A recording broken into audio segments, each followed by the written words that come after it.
Good evening all. என் பேர் ஜனகவல்லி. பாமரனின் பகவத்கீதை இந்த புக்கை ரிவ்யூ பண்றேன். இந்த ஆசிரியர் பத்தி நம்ம யாருக்கும் அறிமுகமே தேவையில்லை. எனக்கு கொடுத்துருக்க பகுதிகள் வந்து 69 to 72. இதுல முதல்ல கொடுத்துருக்க டாபிக் வந்து காணும் இடம்தோறும் கடவுள். இந்த அத்தியாயம் வந்து 10 விபூதி யோகம்ன்ற அத்தியாயம். ஸ்லோகம் வந்து 1-11. இந்த விபூதி யோகம்ன்றது பத்தி சொல்லணும்னா, விபூதி அப்படிங்கிறது வந்து ஃபர்ஸ்ட் வந்து பூதி. பூதி அப்படின்னா சாம்பல். சாம்பல்னா வந்து நம்ம ருத்ரன். விபூதி அப்படிங்கறது எடுத்துட்டீங்கனாலே முதல்ல வந்து நம்ம நெத்தியில இட்டுக்கிறது மட்டும்தான் ஞாபகம் வரும் நமக்கு. திருநீருன்னு சொல்லலாம், விபூதி அப்படி சொல்லலாம். நம்ம ருத்ரன், அதாவது சிவன் வந்து சாம்பல் பூசிண்டு இருப்பார் அப்படிங்கிறத நம்ம சொல்லுவோம். அது கூட வந்து வீன்ற வார்த்தையை சேர்க்கறதுனால அது விபூதி அப்படின்ற பேரு. விபூதி அப்படின்னா சிறப்பான சாம்பல்னு அர்த்தம். அதே மாதிரி நாயக்கன் அப்படின்னு நம்ம சொல்லும் போது தலைவன்ற மாதிரி அர்த்தம் வரும். விநாயகன் அப்படின்னா சிறப்பான தலைவன் அப்படிங்கிறது தான் இது. இந்த இதுல வந்து அர்ஜுனன் வந்து தன்னை பத்தி இருக்கிற பெருமையெல்லாம் சொல்றார். இறைவனோட பெருமைய அவர் சொல்றார். அந்த இறைவனோட பெருமையை வந்து நம்ம யாராலையுமே சொல்ல முடியாது. ஆக்சுவலா வந்து நமக்கு வந்து தெரிஞ்ச விஷயங்கள் வந்து நம்ம கூட இருக்கிற ஃப்ரெண்ட்ஸை பத்தியே நம்மளுக்கு ஃபுல்லா தெரியாது. சோ அப்படி இருக்கும்போது நம்மளை படைச்சவனோட பெருமையை பத்தி நம்மளால சொல்ல முடியுமான்னா நிச்சயம் முடியாது. நம்ம இன்னுமே வந்து ஒரு சில விஷயங்கள்ல வந்து இன்னும் ஆராய்ச்சி பண்ணிட்டே தான் இருக்கோம். நம்ம ஒரு பறவையா இருக்கட்டும், விலங்கா இருக்கட்டும், இல்ல இந்த பிளானட்டை பத்தியோ அந்த மாதிரி இன்னுமே நம்ம ஆராய்ச்சி பண்ணிட்டு தான் இருக்கோம். அதை பத்தியே நமக்கு இன்னும் ஃபுல்லா தெரியாது. அப்படி இருக்கும்போது நம்மள படைச்ச கடவுளை பத்தி நம்மளால சொல்ல முடியும்னா கட்டாயம் முடியாது. இன்னும் ரெண்டே ரெண்டு விஷயம் இங்க சொல்லிக்கிறேன் நானு. இந்த அதிசயம், அற்புதம் அப்படின்னா இன்னும் நமக்கு ஆன்சர் கிடைக்காம இருக்க ஒரு சில விஷயம் நிறைய இருக்கு. அதுல ரெண்டே ரெண்டு விஷயம் நான் சொல்றேன். ஒடிசால வந்து பூரி ஜெகநாதர் டெம்பிள்னு ஒண்ணு இருக்கு. அந்த கோவில்ல வந்து இன்னைக்கும் வந்து அந்த கோவிலோட கோபுரத்தோட நிழல் வந்து எங்கேயுமே படாது. அந்த மாதிரி ஒரு இதுல இருக்கு. அதே மாதிரி அந்த கோவில் கோபுரத்துல இருக்கிற கொடி வந்து காற்று எந்த பக்கம் அடிக்குதோ அதுக்கு அந்த சைட்ல தான் வந்து கொடி பறக்கணும். ஆனா வந்து காற்று அடிக்கிறதுக்கு ஆப்போசிட் சைட்ல இங்க கொடி வந்து பறக்கும். அந்த மாதிரி ஒண்ணு. அங்க வந்து பிரசாதம் வந்து கீழேந்து ஒரு 5 அடுக்குல இது பண்ணி பிரசாதம் பண்ணுவாங்க. அந்த பிரசாதம்ன்றது வந்து கீழே இருக்கிறது அடுப்பு நெருப்புக்கு மேல இருக்கிறது தான் முதல்ல குக் ஆகணும். பட் அங்க வந்து 5 அடுக்கு வச்சிருக்காங்கன்னா அந்த 5வது அடுக்குல இருக்கிற பிரசாதம் தான் முதல்ல குக் ஆகும். அது வந்து இன்னைக்கு வரைக்கும் அவங்களுக்கு வந்து எதனால அப்படி குக் ஆகுது, ஏன் என்ன ஏதுன்னு தெரியல அப்படின்றாங்க. அந்த பூரி ஜெகநாதர் கோவில்லயே 10 விதமான அற்புதங்கள் சொல்றாங்க. அது வந்து கடலை ஒட்டி இருக்கும் அந்த கோவில். ஆனா நீங்க கோவில் உள்ள காலடி எடுத்து வச்சிட்டீங்கன்னா கடல் சத்தம் எதுவுமே உங்களுக்கு அலை சத்தம் எதுவுமே கேட்காது அப்படின்ற மாதிரி இருக்கு. திருப்பி நீங்க கோயிலுக்கு விட்டு வெளில வந்தீங்கன்னா தான் உங்களுக்கு அந்த பீச்சோட சத்தம், அலையோட சத்தம் எல்லாம் கேட்கும். இதுவும் ஒரு அற்புதமா சொல்றாங்க. அதே மாதிரி வந்து கும்பகோணத்துக்கிட்ட வந்து நாச்சியார் கோவில்னு ஒரு கோவில் இருக்கு. அந்த கோவில் வந்து பெருமாள் கோவில் தான். அங்க வந்து கல்லுலயே ஆன கருடன் இருப்பார். அந்த கருடன் வந்து செம்ம வெயிட்டா இருப்பார். ஆனா அந்த கருடனுக்கு வந்து 2 வருஷத்துல 2 நாள் வந்து வெளியில தூக்கிட்டு வந்து புறப்பாடு பண்ணுவாங்க சுவாமிக்கு. அப்படி பண்றப்போ அந்த கல்கருடனை வந்து அந்த கோவில் உள்ளேயே வந்து 4 பேர் தூக்கிடுவாங்க. 4 பேரால தூக்கிட முடியும். ஆனா அந்த சன்னதியை விட்டு வெளியில வரச்சே 8 பேரால தான் அதை தூக்க முடியும். 8 பேர் சேர்ந்தாதான் அதை தூக்க முடியும்னு 8 பேர் ஆயிடுவாங்க. அதுக்கப்புறம் 16 பேரு, 32 பேரு, அப்புறம் கீழே இறங்கி வரச்சே 64 பேர் தூக்கினாதான் அந்த கல்கருடனை தூக்க முடியும். திருப்பி அதே மாதிரி சுவாமி புறப்பாடெல்லாம் முடிஞ்சு உள்ள போகும்போதும் அதே 64, 36, 24 இந்த மாதிரி திருப்பி உள்ள போறச்சே 4 பேர் கொண்டு உள்ள வச்சிருவாங்க. இதுதான் நடக்கும். இதுவும் வந்து எதனாலன்றது இன்னி வரைக்கும் தெரியாது. அந்த மாதிரி அற்புதம் வந்து ஒரு சின்ன எக்ஸாம்பிளா சொல்றேன். சோ இதெல்லாமே நம்மளுக்கு எதுவுமே தெரியாதப்போ நம்மளால கடவுளை பத்தி சொல்றதுங்கிறதுலாம் வந்து நடக்காத விஷயம். இதுல வந்து கிருஷ்ணர் வந்து தன்னோட மகிமையை பத்தி அர்ஜுனன் கிட்ட சொல்றாரு. அதாவது மாசத்துல வந்து வசந்த மாசம் வந்துன்னா 12 மாதம் தமிழ் மாதம். அதுல உயர்ந்த மாதம் அப்படின்னு பாத்தீங்கன்னா மார்கழி மாசம். அந்த மார்கழி மாசம்ன்றது நான் தான் அப்படின்ற மாதிரி சொல்லுவார். அதெல்லாம் பின்னாடி என்னன்னு நான் உங்களுக்கு சொல்றேன். அதே மாதிரி காலத்துல வந்து உயர்ந்த காலம்னா வசந்த காலம். அந்த அந்த 4 விதமான காலம் இருக்கும். அதுல வந்து வசந்த காலம் வந்து உயர்ந்த காலம். அந்த வசந்த காலம் தான் நான் அப்படின்ற மாரி சொல்றாரு. இங்க சொல்ற எல்லா விஷயமுமே நான் அவர் சொல்றத வந்து நம்ம வந்து என்ன இப்படி அவரு தற்பெருமையா சொல்றாரோ அப்படின்ற மாரி நம்ம எடுத்துக்க வேணாம். இதுல வந்து நான் அவர் சொல்றது வந்து எனக்குள்ள எல்லாமே அடக்கம். இந்த உலகமே எனக்குள்ள அடக்கம். அப்படிங்கிறதுக்காக இந்த நான்றத அவர் சொல்றாரு. நம்ம பெருமாள் கோவில்லாம் போயிருந்தோம்னா, பார்த்திருப்போம். இந்த மாதிரி பெருமாளோட கையில வலது கையில வந்து மாம் ஏக்கம் சரணம் பிரஜ அப்படின்னு போட்டிருக்கும். அப்படின்னா, நீ என் ஒருவனையே வந்து சரணடை அப்படின்றதுக்கான அர்த்தம் தான் அது. நான் தான் எல்லாம். நீ என்கிட்டயே வா. என்கிட்ட வந்து சரணடை. அப்படின்னு சொல்றது மட்டும் தான் அந்த மாம் ஏக்கம் சரணம் பிரஜன்றது குறிப்பிடுது. அதே மாதிரி வந்து இந்த அத்தியாயம் 10வது அத்தியாயம் ஃபுல்லாவே வந்து பகவானோட பெருமைகள பத்தி மட்டும் தான் வந்து சொல்ற விஷயமா இருக்கு. இதுல வந்து அர்ஜுனன் கிட்ட கிருஷ்ணர் வந்து சொல்றாரு அவரோட பெருமைய.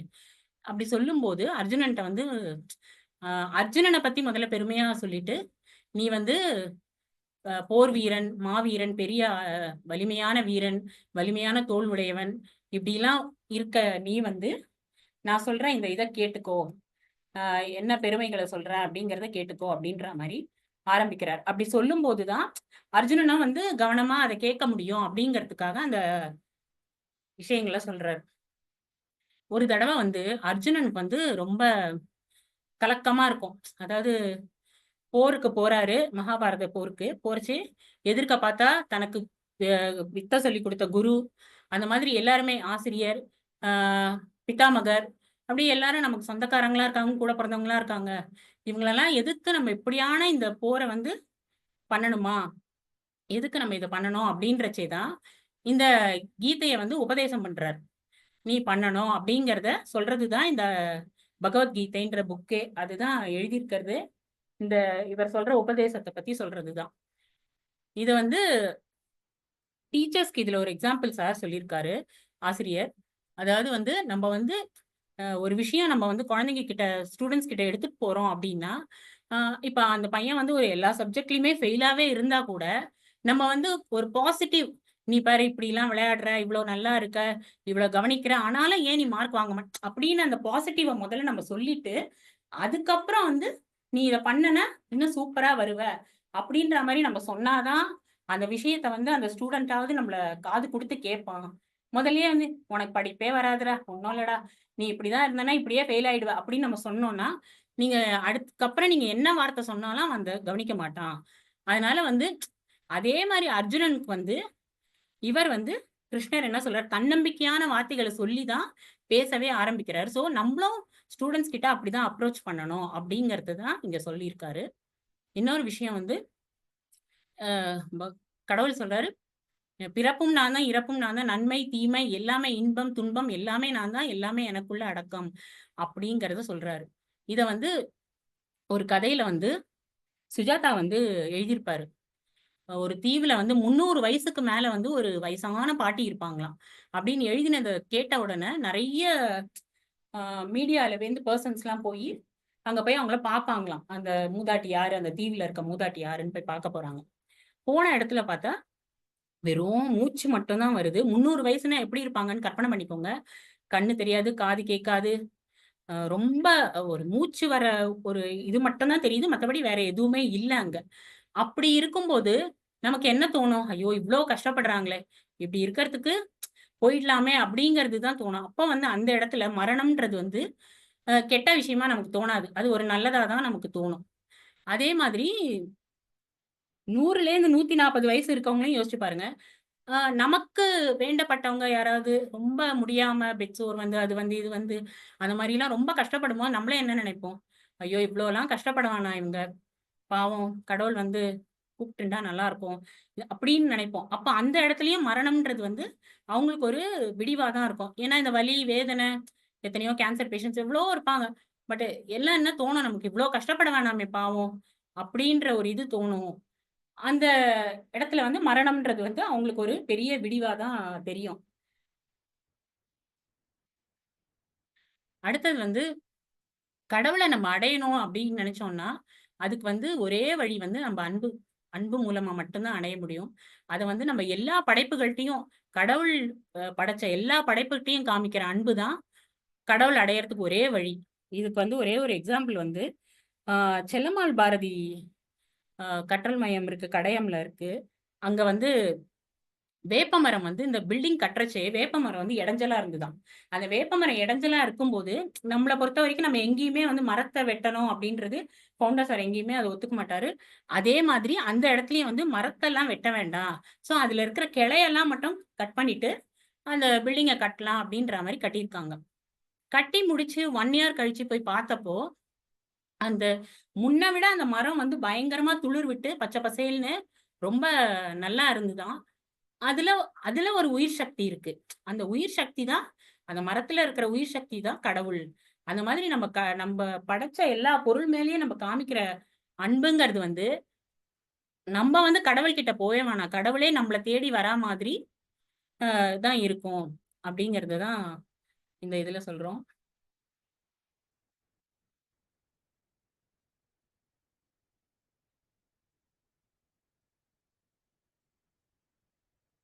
ஃபர்ஸ்ட்டு வந்து 1லேருந்து 11ல வந்து கிருஷ்ணர் வந்து அர்ஜுனன பத்தி பெருமையா அ அதாவது தன்னோட பெருமைய சொல்றதுக்கு அர்ஜுனன வந்து நல்ல இதமான வார்த்தைகள பேசி, இந்த விஷயத்தெல்லாம் சொல்றாரு. சொல்லிட்டு எல்லாம் நான் தான் அப்படி இப்படின்னு. உடனே அர்ஜுனன் வந்து கிருஷ்ணருக்கு என்ன அதுக்கு பதில் சொல்றாருன்றத இந்த இதுல பார்க்கலாம் நம்போ. அந்த ஸ்லோகம் வந்து 12லேருந்து 18 இந்த ஸ்லோகத்துல அர்ஜுனன் தான் பேசப் போறாரு. அதாவது வந்து கிருஷ்ணர் வந்து நம்மள்கிட்ட வந்து எவ்வளோ அன்பா இருக்காருன்றத வெளிப்படுத்திட்டாரு.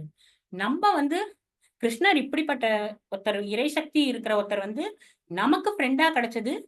அதுவும் நம்ம மேல இவ்வளவு அன்பு செலுத்துற மாதிரி இப்படி இருக்கிறதுக்கு நம்ம என்ன பாக்கியம் பண்ணோம். அதுக்காக வந்து அவர்ட்ட அவர்ட்ட சொல்றாரு இந்த மாதிரி. நீ எனக்கு வந்து ஃப்ரெண்டா கிடைச்சது எனக்கு எவ்வளோ பெரும் பேரு. நீ என் மேல அன்பு செலுத்துறதுக்கு, இந்த மாதிரி எனக்கு தோழனா இருக்கிறதுக்கு அப்படிங்கிற விஷயத்த சொல்லி பேசுறாரு. பேசினப்போ, நீ வந்து உன்னோட பெருமைய உன் வாயால கேட்கறது தான் எனக்கு ரொம்ப வந்து ஆசையா இருக்கு, ஆவலா இருக்கு. அததான் நான் எதிர்பார்த்து இருக்கேன், காத்துட்டு இருக்கேன். அதனால உன்னோட பெருமைய உன் வாயால கேட்கறது எனக்கு எப்பவுமே வந்து திகட்டாது, சலிக்காது, எதுவுமே இருக்காது. நல்ல ஆசையா கேட்பேன் நானு அப்படிங்கிறத சொல்றாரு. திருப்பியும் இதே விஷயம் தான். பிரபஞ்சத்துல இருக்கிற எல்லாமே, உலகத்துல இருக்கிற எல்லாமே வந்து கடவுளோட படைப்பு தான். அது எல்லாத்துலயுமே வந்து கடவுள் இருக்கார். அது மேல செலுத்துற அன்பு தான் நம்ம அவர் மேல செலுத்துற அன்புன்ற மாதிரி ஆகும்.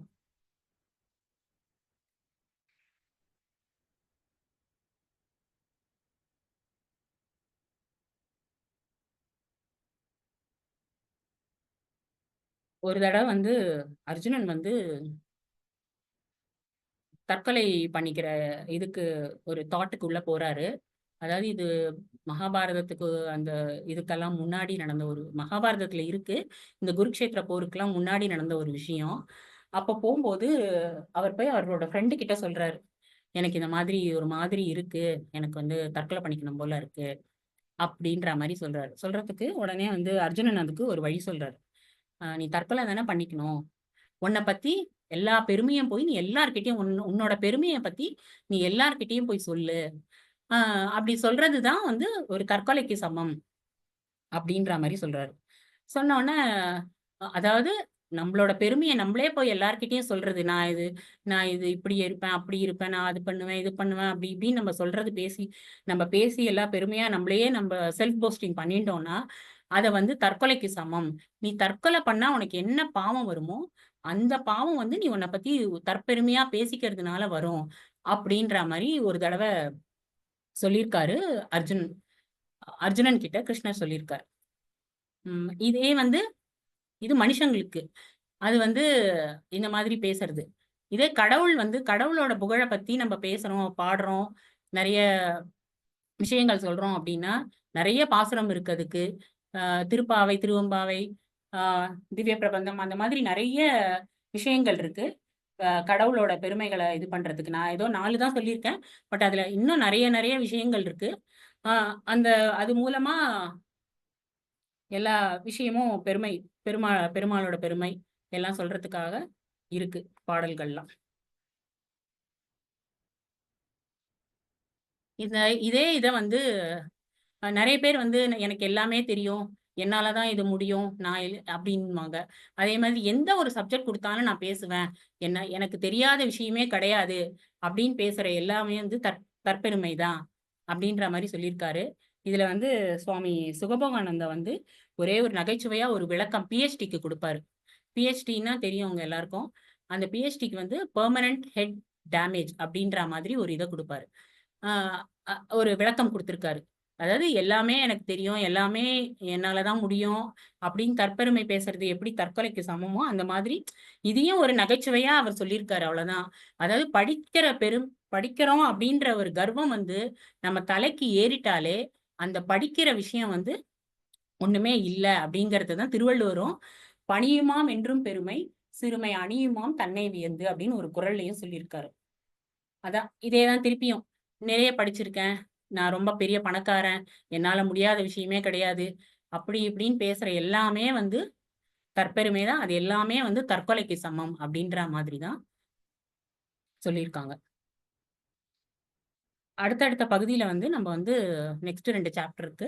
அது 2லயும் வந்து கடவுள் வந்து அவரை பத்தி என்னென்ன பெருமை சொல்றார் அப்படிங்கறத அவர் வாயாலேயே சொல்லி நம்ம கேட்கிறோம். ஃபர்ஸ்ட் 1லேருந்து 11 வந்து அர்ஜுனன் வந்து பேசினார் அவரோட பெருமைய. அடுத்து 12லேருந்து 18 வந்து சாரி 1லேருந்து 11 வந்து கிருஷ்ணன் வந்து அவரை பத்தி பேசினார். அர்ஜுனனை வந்து எப்படி கான்சென்ட்ரேட் பண்ண வைக்கணுங்கிறதுக்காக அர்ஜுனனோட பெருமையை பேசி ஆரம்பிச்சார். 12லேருந்து 18 வந்து அர்ஜுனன் வந்து நீ எனக்கு நண்பனா கிடைச்சது ரொம்ப பெரிய விஷயம், நீ கடவுள் உருக்கொண்டு இருக்க, என் மேல அன்பு செலுத்துறது எனக்கு பெரிய பேரு அப்படி இப்படின்னு சொல்லி ஆரம்பிச்சிருக்கார். அதாவது ஆசிரியர் மாணவன்ற ஒரு இது அவங்களுக்குள்ள ஒரு ரிலேஷன். அந்த ரிலேஷன்ல அவங்க 2 பேரும் ஒருத்தர் மாத்தி மாத்தி புகழ்ந்துக்கிறாங்க. இதுல வந்து எல்லாமே இப்ப வந்து கிருஷ்ணர் வந்து இதுல இருந்து பேச போறாரு அவரோட பெருமையை சொல்றதுக்கு. அதுல என்ன சொல்றாரு கிருஷ்ணர்னா, எல்லாத்துலயும் இருக்கிற மையப்புள்ளி நான் தான் அப்படின்னு சொல்லி ஆரம்பிக்கிறார். அப்படின்னு சொல்லி ஆரம்பிக்கச்சு நம்ம குழந்தையா இப்ப பிறக்கிறோம்னா நம்ம குழந்தையா பிறக்கும் போது ஒரு 3 கிலோ 2.5 கிலோ இருக்கும் குழந்தை. ஒரு குழந்தைய அந்த குழந்தைய கை உள்ள நம்ம தூக்கிடலாம். தூக்கி அந்த குழந்தை வளர வளர அதோட செல்கள் வளர வளரதான் அந்த குழந்தைக்கு ஒரு வளர்ச்சி இருக்கும். அந்த மாதிரி ஒரு விஷயம்தான் இதுல வந்து என்ன சொல்றாரு, அந்த செல்லோட ஒரு செல்லோட ஆயுட்காலம் தான் நான் இதுல போட்டிருக்கேன். அதாவது அதோட பீரியட்ஸ் தான் நான் போட்டிருக்கேன் இதுல எப்படி இருக்கும் அப்படிங்கிறதுக்கு. இதுல வந்து அந்த தோல் செல்கள் வந்து 2லேருந்து 4 வாரத்துல மாறும், புத்துயிர் பெறும் அப்படின்னா மாறும். அதே மாதிரி குடல்ல இருக்கிறது வந்து சில நாள் தான் இருக்கும், திருப்பி வேற ரீஜன் இதுவாகும், புதுசா ஆகும். மாதிரி சிவப்பணுக்கள் வந்து 4 மாசம் தான் இருக்கும், கல்லீரல்ல வந்து 18 மாசம் தான் வாழும் அப்படின்ற மாதிரி ஒரு ஒரு விஷயம் இருக்கு.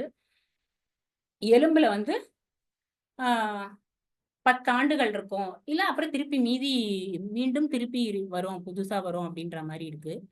மூளையில அதே மாதிரி நம்ம எப்ப பிறந்தோமோ அப்ப என்ன இருக்கோ அதே தான் இருக்குமா, மத்தபடி மீதி எல்லாமே மாறிடும் அப்படின்ற மாதிரி ஒரு விஷயம் இருக்கு. இதுல மாறாத ஒரே ஒரு விஷயம் அப்படின்னு பார்த்தா நம்ம உடம்புல, அதாவது ஒருத்தர் பிறக்கும் போதே அவர் என்னைக்கு இறக்க போறான்றது நம்ம தலையில எழுதி வச்சுதான் பகவான் அனுப்புவான். அது வந்து அதுல எந்த மாற்று கருத்தும் கிடையாது. இதுல வந்து என்னன்னா, இந்த இதுல மாறாத ஒரே ஒரு விஷயம் அப்படின்னா, அந்த நம்ம கிட்ட இருக்கிறது ஒண்ணே ஒண்ணு மாறாத விஷயம் அப்படின்னா ஆன்மா மட்டும்தான் இதுல மாறாத ஒரு விஷயம். அந்த ஆன்மா நான் தான் அப்படின்னு சொல்லி கிருஷ்ணர் சொல்றாரு. அதே மாதிரி வெளிச்சம், ஒளி, ஒளின்னு பார்த்தோம்னா சூரியன் தான் எல்லாத்த விட பெரிய ஒளி.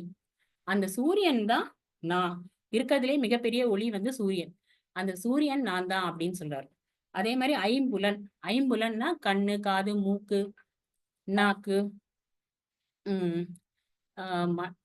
இது உணர்வு. இது ஐம்புலன்ல வந்து அது உணர்றதுக்கான ஒரு விஷயம் வந்து மனசுதான். இது நல்லதா கெட்டதா, இதுவா சூடா இதுவா அந்த மாதிரி எல்லாம் தெரியற ஒரு விஷயம். அப்படி இருக்கும்போது அந்த மனசதான் வந்து நான் அப்படின்னு சொல்லி அவர் சொல்றாரு கிருஷ்ணர். அதே மாதிரி உயிர்கள், உயிர்கள்லனா கான்சியஸ், நம்ம உயிரோட இருக்கோம் அப்படின்னா நமக்கு கான்சியஸ் இருந்தா மட்டும்தான், அந்த உணர்வு இருந்தாதான் உயிரோட இருக்கும்ன்ற மாதிரி அர்த்தம். இப்ப அன்கான்சியஸோ இல்ல பிரெயின் டெட்டோ அப்படிலாம் இருந்தா இருந்தும் இல்ல அப்படின்ற மாதிரிதான் ஒரு இது. அதனால அந்த உணர்வே வந்து நான் தான் அப்படின்னு சொல்லி சொல்றாரு. அதே மாதிரி நீர்நிலைகள்ல ஆறு, குளம், ஏரி அந்த மாதிரி எல்லாம் இருக்கு. அதுல கடல் தான் நானு, சமுத்திரம். அந்த சமுத்திரம் நான் தான். அதுல இருக்கிறதுலயே பெருசு வந்து சமுத்திரம். அந்த சமுத்திரம் நான் தான் அப்படின்னு சொல்லி சொல்றாரு. ஒளிகள்ல வந்து எந்த சத்தமும் கேட்காமயே இருந்தா கூட காத்துல வந்து ஒரு சவுண்ட் கேட்கும். அந்த சவுண்டோ அத பார்த்தீங்க ஓம்ன்ற மாரி ஒரு சவுண்ட் கேட்கும். அதே மாரி கடல்ல போய் நீங்க சங்க எடுத்து காதுல வச்சு பார்த்தீங்கன்னா கூட, அந்த சங்குலயும் அந்த ஓம் அப்படின்ற ஒரு சவுண்ட் கேட்கும். அந்த ஒலிகளிலே இந்த ஒலி, அந்த ஓம்கார ஒலி வந்து அதுவும் நான் தான் அப்படின்னு சொல்றாரு. அதே மாரி மரத்த வந்து நம்போ அரச மரம், வேப்ப மரம் அந்த மாதிரி மரங்கள் எல்லாமே நம்ம கடவுளா பார்க்குறோம். பார்ப்போம். அந்த அந்த அரச மரமும் நான் தான் அப்படின்னு சொல்றாரு. பசுல வந்து கேட்டா எல்லா வரத்தையும் குடுக்கக்கூடிய பசு வந்து காமதேனு பசுன்றது.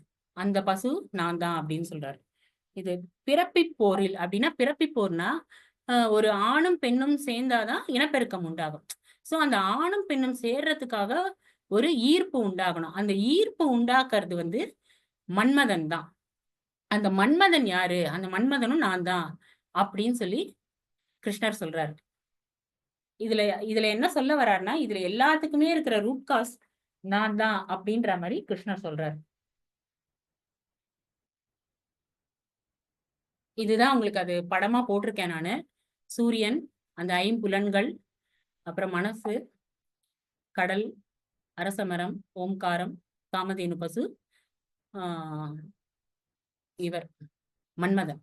இந்த எல்லாத்துக்குமே மூல காரணம் எல்லாமே நான் தான் அப்படிங்கிறத அவரு சொல்றாரு. அத இது படமா எக்ஸ்பிளைன் பண்ணியிருக்கேன் அவ்வளவுதான்.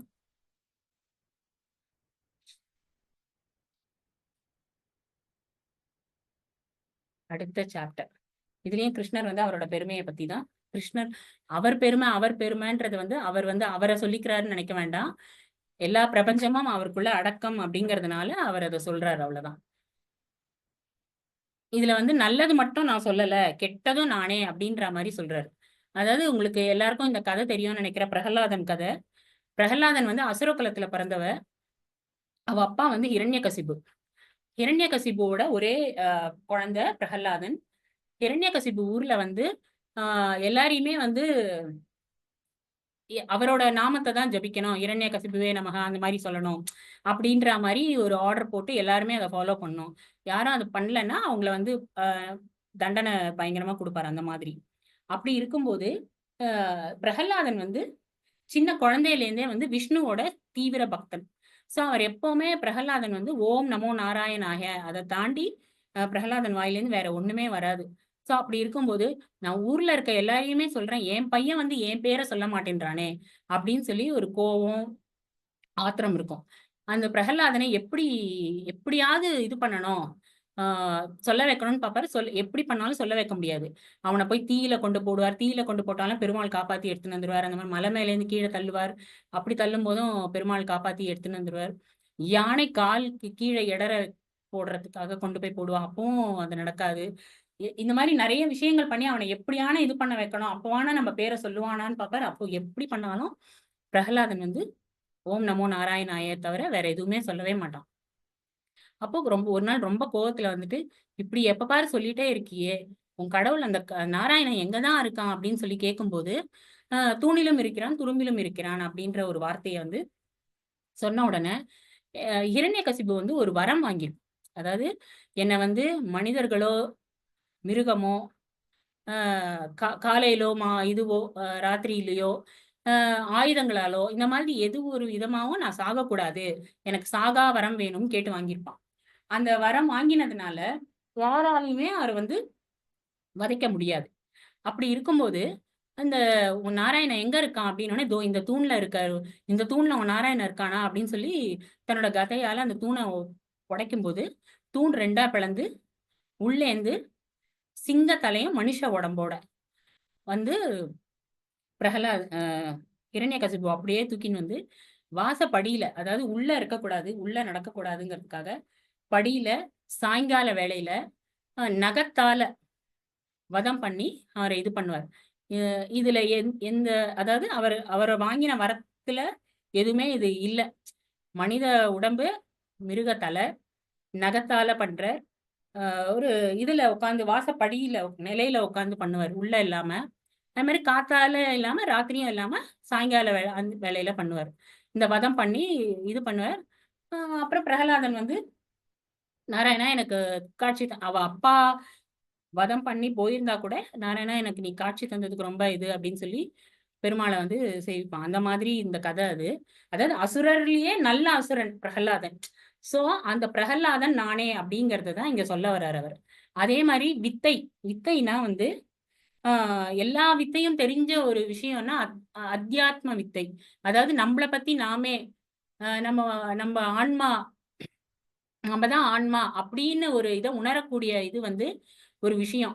அந்த வித்தையை தெரிஞ்ச அந்த அத்தியாத்ம வித்தை நானே அப்படின்னு சொல்லிக்கிறாரு. அதுக்கு மேல ஒண்ணும் கத்துக்கிறதுக்கு ஒண்ணுமே இல்ல. அந்த மாதிரி ஒரு வித்தை அது. அதே மாதிரி நம்ம யாருன்னு உணர்றது வந்து ஆன்மா உணரணும். அது வந்து அந்த ஆன்மா, அந்த ஆன்மா உணரக்கூடிய அந்த உயர்ந்த கல்வி என்ன, அந்த கல்வி நான் தான் அப்படின்னு சொல்றாரு.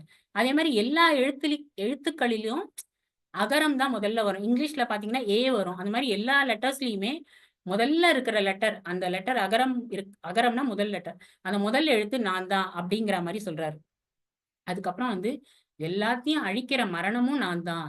ஏன்னா வந்தவங்க எல்லாமே இங்கேயே தங்கிட்டோம்னா அப்புறம் வந்து இடம் இல்லைன்ற மாதிரி ஏதோ ஒரு பாட்டு கூட இருக்கு. ஆஹ் பிறப்பு எப்படி இருக்கோ அதுக்கேத்த மாதிரி அந்த மரணமும் இருந்துன்னு தான் இருக்கும். சோ அந்த மரணமும் நான் தான் அப்படின்ற மாதிரி சொல்லியிருக்காரு. காயத்ரி மந்திரம் கேள்விப்பட்டிருப்போம். மந்திரங்கள்ல வசந்த மந்திரம் வந்து காயத்ரி மந்திரம். அதாவது நம்மள சூரிய ஒளி பொருந்திய பகவான்கிட்ட நம்ம வந்து அறிவை கொடுக்கறதுக்காக வேண்ட மந்திரம் தான் அது. அதுவும் நான் தான் அப்படின்னு சொல்றாரு. அடுத்தது வந்து மார்கழி மாசம். அது ஏற்கனவே நம்ம சொல்லியிருக்கோம். மார்கழி மாசத்துல வந்து நிறைய சென்னை வாசிகளுக்கு எல்லாருக்குமே தெரியும் மார்கழி மாசம்னா எப்படின்னு. நிறைய பஜனை, நிறைய டான்ஸ் ப்ரோக்ராம், மியூசிக் ப்ரோக்ராம் எல்லாமே எல்லா சபாலையும் ஃபுல்லா நடக்கும். அதே மாதிரி கால வேளையில வந்து நிறைய பேர் வந்து காலங்காத்தால 4:30 மணி 4 மணிக்கெல்லாம் பஜனை பண்ணிட்டு ரோடு முழுக்க கதை சொல்லிட்டு பஜனை பண்ணிட்டு போறவங்க இருக்காங்க. அந்த மாதிரி இன்னமும் நடந்துட்டு இருக்கு. ஸோ அதனால இருக்கிற மாசத்திலேயே வசந்த மாசம் மார்கழி, அந்த மார்கழி நான் தான் அப்படிங்கிற மாதிரி சொல்லியிருக்காரு. நெக்ஸ்ட் வந்து வஞ்சகம். வஞ்சகம் சூது பண்றவங்களோட மனசுல இருக்கிற சூதும் நான் தான். கெட்டது நினைக்கிறவங்க, அதாவது நல்லது மட்டும் நான் இல்ல, கெட்டதும் நான் தான். ஆக மொத்தத்துல எல்லாமே நான் தான்றத சொல்றதுதான் இந்த இது.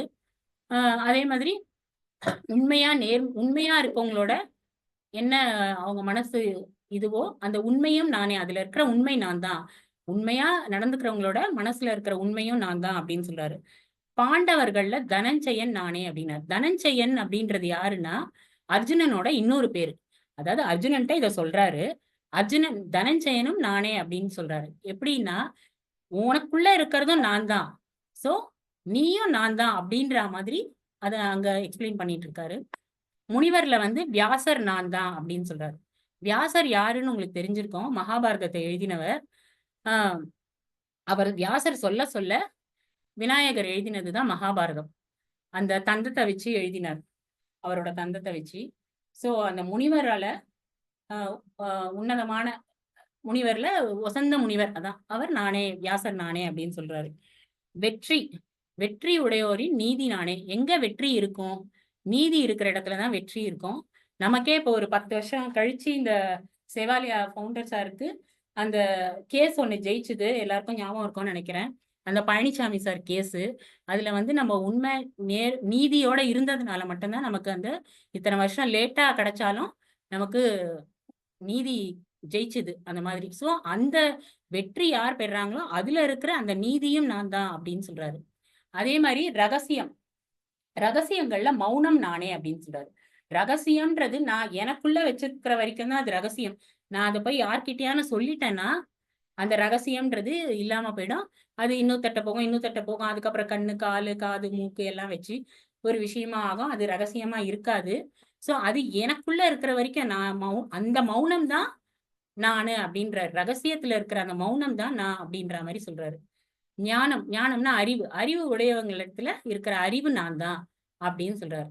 அதே மாதிரி எல்லா உயிர்கள்லயும் இருக்கிற விதை நான் தான், மையப்பொருள் அப்படின்றாரு. எல்லாத்துலயுமே நான் இருக்கேன், எல்லாத்துக்குமான மூல காரணம் நான் தான், எல்லாத்துலயும் எது ஆரம்பமோ அது நான் தான் அப்படின்ற மாதிரி எல்லாமே நானே நானே நானேன்னு சொல்லி இந்த அத்தியாயத்தை முடிக்கிறார். அனைத்திலும் நானே இருக்கிறேன் அப்படின்னு. ஒரே ஒரு விஷயம் சொல்லிக்கிறேன். இந்த அர்ஜுனனுக்கு வந்து இந்த கீதையை ஏன் வந்து அர்ஜுனனை செலக்ட் பண்ணி உபதேசம் பண்ணார், கீதா உபதேசம் எதுக்கு அர்ஜுனனுக்கு பண்ணணும் அப்படிங்கிற ஒரே ஒரு விஷயத்த மட்டும் நான் சொல்லிட்டு முடிச்சுக்கிறேன். அதாவது அர்ஜுனன் வந்து கேக்குறாரு. இது பிதாமகர் பீஷ்மர் இருக்காரு. பிதாமகர் அவரை விடவா நான் நல்லவன்? என்கிட்ட எதுக்கு நீங்க இந்த கீதா உபதேசம் பண்ற? அப்படின்னு சொல்லி கேக்குறாரு. அதுக்கு வந்து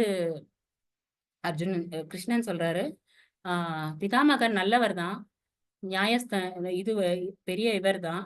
ஆனா வந்து அவர் வந்து ஆஹ் அர்ஜுனன் யோசிக்கிறாரு முதல்ல, அப்புறம் தான் கேக்குறாரு. யோசிக்கும் போது என்ன யோசிக்கிறாருன்னா, எதிராளி சைட்ல இருக்கிறதுனால ஒருவேளை பிதாமகருக்கு சொல்லலையோ, போர்ல எதிர்பக்கம் நிக்கிறதுனால அவர்கிட்ட சொல்லலையோ, அதனாலதானோ அப்படின்ற மாதிரி சொல்லிட்டு, சரி அப்படியா இருந்தா கூட தர்மன்ட்ட, நம்ம அண்ணா தர்மன்ட்ட சொல்லியிருக்கலாமே. அவர் நியாய வழியில நடக்கிறவர் தானே, நேர்மையானவர் தானே, அவர்கிட்ட ஏன் சொல்லல? சரி அவரும் இல்லைன்னா கூட பீமன்ட்ட சொல்லியிருக்கலாமே, பீமன் பலசாலி தானே, அவரெல்லாம் விட்டுட்டு அன்றாட வாழ்க்கையில அடிக்கடி உணர்ச்சி வசப்பட்டு கோவப்பட்டு நான் என்ன சொல்றது, டே டு டே லைஃப்ல இன்ட்ரெஸ்டா அந்த மாதிரி எல்லாம் இருக்கிற என்கிட்ட எதுக்கு இதை போய் சொல்லணும் இவ்வளவு பெரிய விஷயத்த அப்படின்னு சொல்லி அர்ஜுனனுக்கு ஒரு சந்தேகம் வந்து அதை போய் நேரா கிருஷ்ணன்ட்டே கேக்குறாரு. எல்லாரையும் விட்டுட்டு நீ ஏன் என்கிட்ட சொல்ற இந்த மாதிரி அப்படின்னு சொல்லி கேக்குறாரு. கேட்டப்போ அதுக்கு அவர் சொல்றாரு, பீஷ்மர் வந்து எல்லா தத்துவம் எல்லாம் தெரிஞ்சு எல்லாம் இதுவானவர் தான். ஆனா வந்து அவர் வந்து கௌரவர்களோட இருக்காரு ஒண்ணு. கௌரவர்களை அவர்கள்கிட்ட தப்புன்னு தெரிஞ்சும் அதை எடுத்து சொல்லாம அங்கேயே இருக்காரு. 2வது வந்து உங்களை தனியா, பாண்டவர்களை தனியா பார்க்கும்போது நீங்க போர்ல வெற்றி பெறணும் அப்படின்னு உங்களுக்கு ஆசீர்வாதம் பண்றாரு. ஒரே சமயத்துல 2 குதிரையில வந்து போக முடியாது யாரும். சோ அந்த மாதிரி அவர் இருக்கிறதுனால அவர்கிட்ட நான் இந்த விஷயத்த சொல்லல அப்படின்னு சொல்லி சொல்றாரு.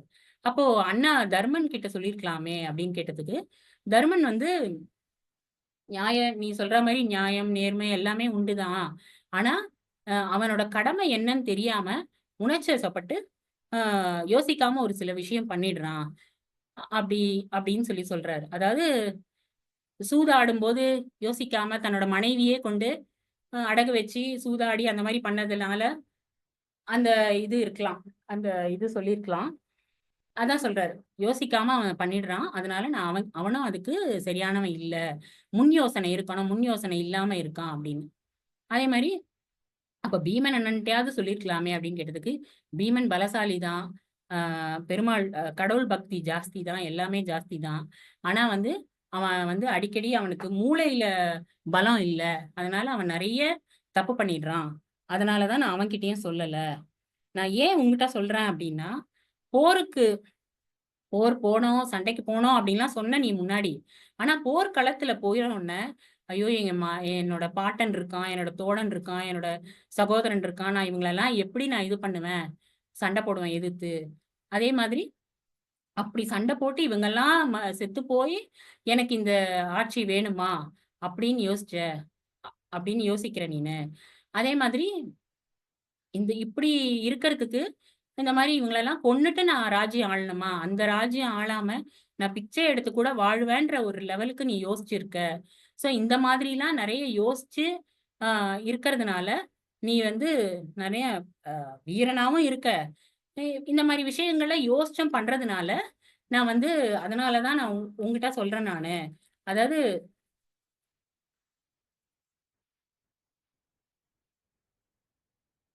உனக்கு பதவி வெறியும் இல்ல, பழி வாங்கணுன்ற எண்ணமும் இல்ல. அதனாலதான் நீ போர் முனையில வந்து நான் பண்ணணுமா வேண்டாமா அப்படின்னு கேள்வி கேட்டுட்டு இருக்க, யோசிச்சுட்டு இருக்க. அதனால வந்து இதுக்கு தகுதியான ஆளு நீ என் ஃப்ரெண்டுங்கிறதுனாலயோ, நான் நீ என்கிட்ட அன்பா இருக்கங்கிறதுனாலயோ மட்டும் நான் இதை சொல்லல. இந்த ஒரு விஷயத்துக்காக தான் நான் சொல்றேன். நீ எல்லாம் வந்து நீதி எது, தப்பு எது, நியாயம் எது, சரி எது, தவறு எது அப்படின்றதெல்லாம் சிந்திக்கிற. அந்த சிந்தனை இருக்கிறதுனாலதான் நான் உனக்கு இந்த விஷயங்களை போதிக்கிறேன் அப்படின்ற மாதிரி சொல்லி முடிக்கிறார். நன்றி. உங்களுக்கு கொடுக்கப்பட்ட தலைப்பை வந்து நீங்க நல்லா சிறப்பா பேசி முடிச்சிருக்கீங்க.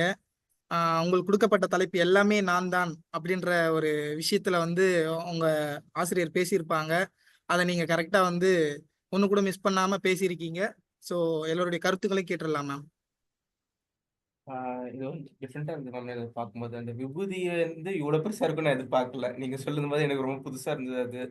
அதுக்கப்புறம் அந்த நான் இந்த இந்த செயலாண்ட செல்ஃபோட இதெல்லாம் பேசிட்டு இருக்கும்போது அது வந்து எனக்கு டிஃப்ரெண்டா இருந்தது. அது புரிஞ்சுக்கிறதுக்கும் வந்து இந்த மகாபாரதத்துக்கும் என்ன லிங்க்ன்ற மாதிரி நீங்க ஒரு பெரிய ஒரு எக்ஸாம்பிள்லாம் சொல்லியிருந்தீங்க. அது வந்து டிஃப்ரெண்டா எனக்கு வந்து ஒரு புது அண்டர்ஸ்டாண்டிங் மாதிரி எனக்கு இருந்தது. அது எனக்கு லேர்னிங்கா தேங்க்யூ. தேங்க்யூ.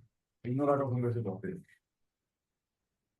நல்லா பண்ணீங்க. எனக்கு இந்த மகாபாரதம் நான் நிறைய கேட்டிருக்கேன். அதுல வந்து கிருஷ்ணர் வந்து ஏன் அர்ஜுனருக்கு சொன்னாருங்கிற காரணம் எனக்கு எவ்வளவு நாள் தெரியாது, இன்னைக்கு தெரிஞ்சுக்கிட்டேன். நல்லா இருந்துச்சு. தேங்க்யூ. தேங்க்யூ 2 ஆகாஷ்க்கும். Medical manager Akash. ஸோ வாரம் வாரம் இது நடக்கும். ஸோ இன்னைக்கு நீங்கள் சிட்டி ஆஃபீஸ் வந்ததுனால புக் ரிவ்யூவில் மாட்டிட்டீங்கன்னு நினைக்கிறேன். ஸோ வாரம் நடக்கும். இது நல்ல புக் ரிவ்யூவாக போயின்னு இருக்கு. ஸோ எல்லா வாரமும் கலந்துக்கிட்டு உங்களுடைய பங்களிப்பை தந்தீங்க அப்படின்னா நிறைய விஷயங்கள் கற்றுக்கலாம். ஸோ தேங்க்யூ உங்களுடைய கமெண்ட்ஸ்க்கு. சார் முரளி சார், நீங்களே அங்கே இருக்கிறவங்கள கமெண்ட் சொல்ல வச்சிருங்க சார். இங்க 2 பேர் சொல்லிட்டாங்களா, இன்னும் யாரும் சொல்றது? ஜனகவல்லி மேம்காக எல்லாரும் சொல்லுவாங்கன்னு நினைக்கிறேன். வாங்க, அக்கௌண்ட்ஸ் யார் வரீங்க?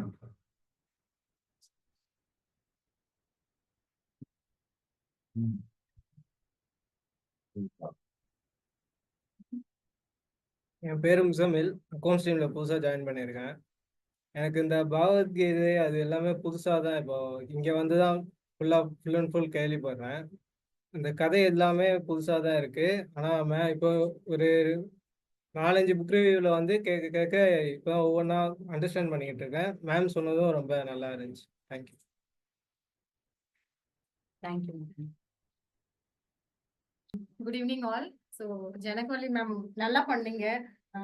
நிறைய நோட்ஸ் எல்லாமே ஆக்சுவலி அவங்களுக்கு வந்து சின்ன வயசுல இருந்தே பகவத்கீதை நிறைய படிச்சிருப்பாங்க. ரொம்ப அதுலயே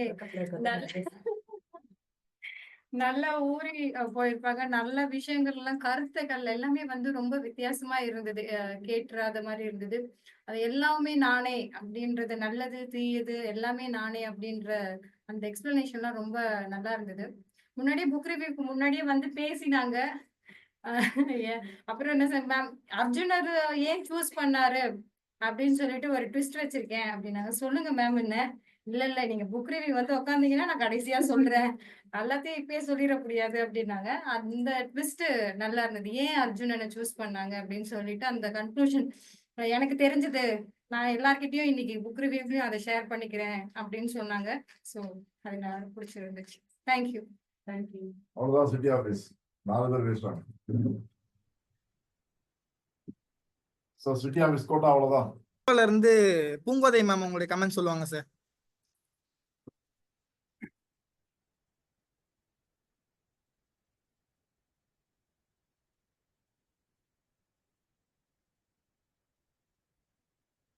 அனைவருக்கும் வணக்கம். ஃபர்ஸ்ட் ஸ்டார்ட் பண்ணும்போதே அந்த விபூதி விநாயகர் அந்த எக்ஸ்பிளனேஷன் ரொம்ப பிடிச்சிருந்தது. அதுக்கப்புறம் ஸ்டூடெண்ட்ஸ் பத்தி ஒரு விஷயம் சொன்னீங்க, அது நல்லா இருந்தது. என்னதான் நெகட்டிவா இருந்தாலும் அவனுடைய பாசிட்டிவ் விஷயங்களை வந்து கொண்டு போறது, அந்த தாட் எனக்கு ரொம்ப பிடிச்சிருந்தது. அதுக்கப்புறமா சின்ன சின்ன கதைகள், இவர் விஷ்ணுவோட கதைகள் இருந்து பிரகலாதன் கதை, அதெல்லாம் ரொம்ப ஞாபகப்படுத்துற மாதிரி இருந்தது. நல்லா இருந்தது மேம். தேங்க்யூ. தேங்க்யூ.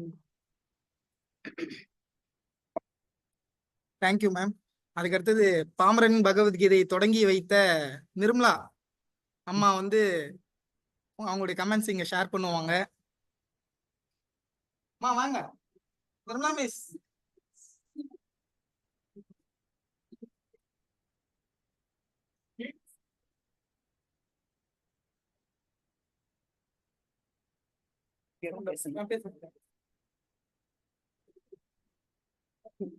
அனைவருக்கும் வணக்கம்.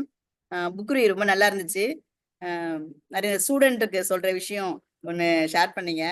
நிஜமாவே படிக்காத ஸ்டூடெண்டா இருந்தாலும் அவங்களுக்கு வந்து எப்படி பாசிட்டிவா சொல்ல வைக்கணும் அப்படின்றது, அதுவுமே ஒரு முறை 2 முறை எடுத்துக்கோம். 3வது முறையும் சொல்லும் போது அங்க நிறைய ஸ்ட்ரகிள் நாங்க ஃபேஸ் பண்றோம் பசங்க கிட்ட. அந்த பொறுமை வேணும் அப்படின்றது ரொம்ப முக்கியம். அந்த பொறுமை நமக்கு கடைபிடிக்கிறதுக்காக நம்ம கடவுள்கிட்ட தான் பிரார்த்தனை பண்ணிக்கணும் ஸ்டூடெண்ட் கிட்ட. அடுத்ததா பிஹெச்டி அதுக்கு வந்து ஒரு விளக்கம் கொடுத்தீங்க. பிஹெச்டி படிக்கிறவங்களுக்குலாம் நல்லா இருந்துச்சு மேம். உங்களுடைய அந்த நீங்க பேசின விதம், நீங்க சொன்ன விஷயங்கள் எல்லாமே நல்லா இருந்தது. Thank you ma'am. Thank you miss. அடுத்ததாக தமிழாசிரியர் மலர்மதி அம்மா அவர்களுடைய கருத்துக்களை பகிர்வாங்க மேம்.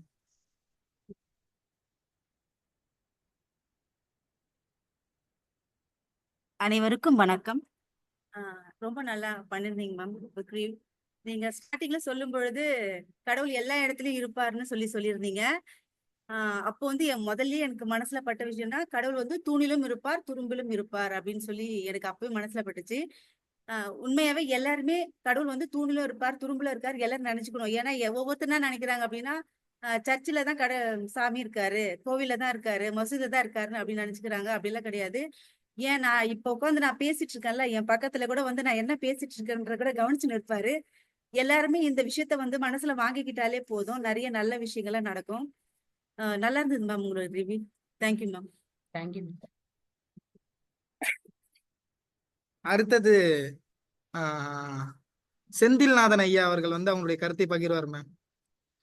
அவர் ரொம்ப ஈகர்லி வெயிட்டிங் உங்களுக்கு கமெண்ட் சொல்லணும்ட்டு.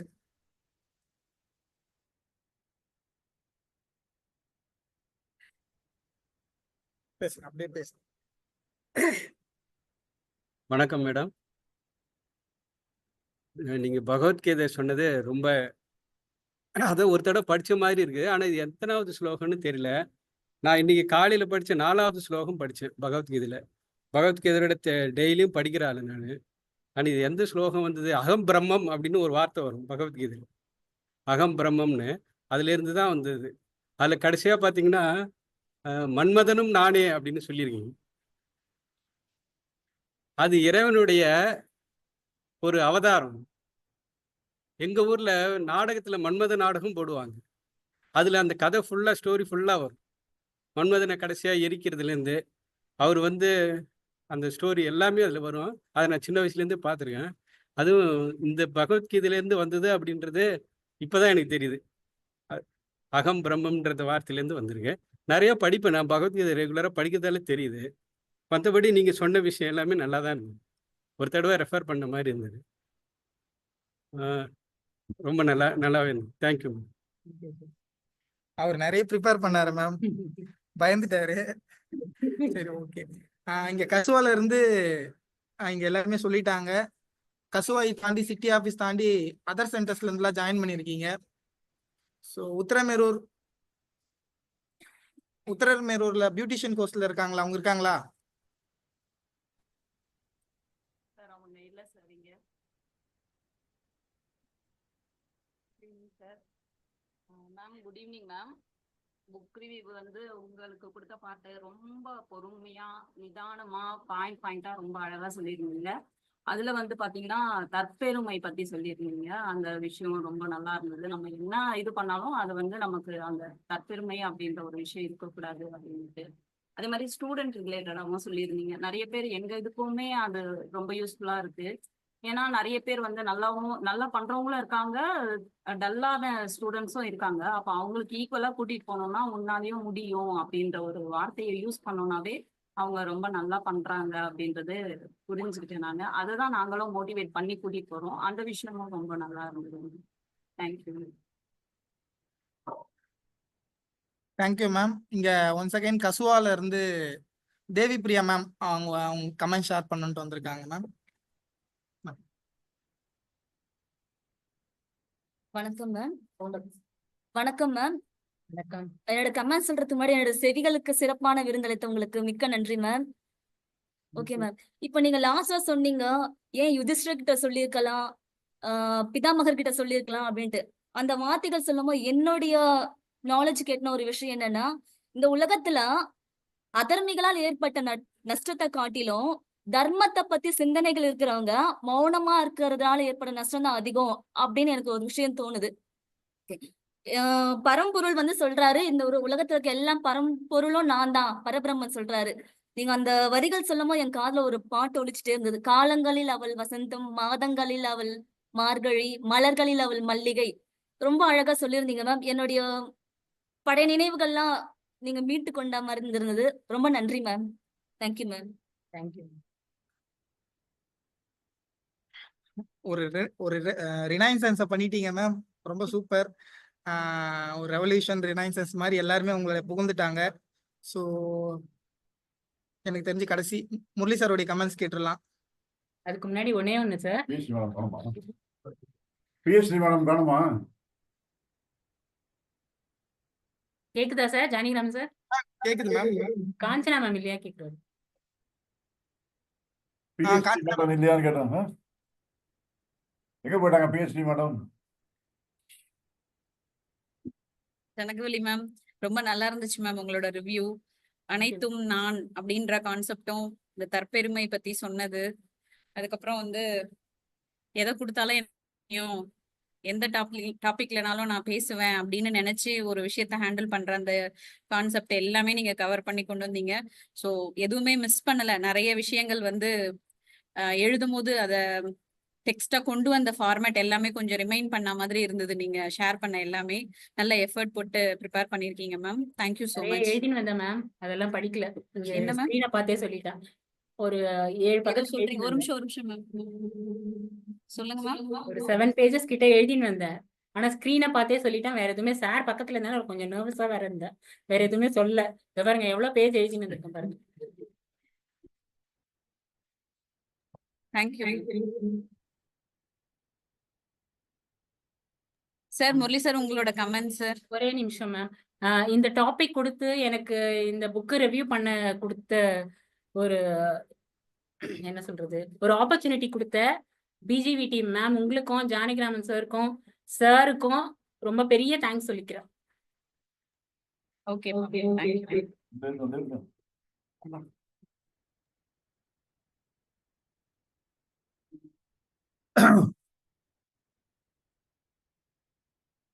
வணக்கம். உங்கள பல பேருக்கு தெரியாத ஒரு உண்மை எனக்கு தெரியும். அதை சொல்லிடுறேன் இப்போ. ஜனகவல்லி மேடமுடைய மகன் வந்து ஒரு ஆன்மீக பேச்சாளர். தெரியுமா இருக்காது? நிறைய லெக்சர்லாம் கொடுக்குறாரு. ஒரு லெக்சர் நான் போனேன், எனக்கு ஒன்றும் புரியல. எனக்கு ஒரு பயங்கரமான சான்ஸ்கிரிட் புரியா இருக்காரு. பயங்கரமா சமஸ்கிருதத்தை போட்டு விளையாடுறாரு, போட்டு ஒன்றும் புரியல எனக்கு. அதனால அவங்க வந்து வீட்லயே அப்படிதான் பேசிப்பாங்க போல இருக்கு. இன்னைக்கு புக் ரிவ்யூக்காக வந்து பேசுறது ஒன்றும் பெரிய விஷயம் கிடையாது. பகவத்கீதை வந்து அவங்க டெய்லி நம்மலாம் வந்து சிஎஸ்கே ஸ்கோர் அடிச்சாங்களா இல்லையா கேட்குறோம்ல, தோனி என்ன ஆச்சுன்னு. அந்த மாதிரி அர்ஜுனன் என்னப்பா நான் அந்த மாதிரி பேசுவாங்க நினைக்கிறேன் வீட்டில். அந்த மாதிரி வந்து இதுலேயே ஊறின ஆட்கள். ஸோ அதனால ஒன்றும் பிரச்சனை இல்லை அவங்க பேசுறது.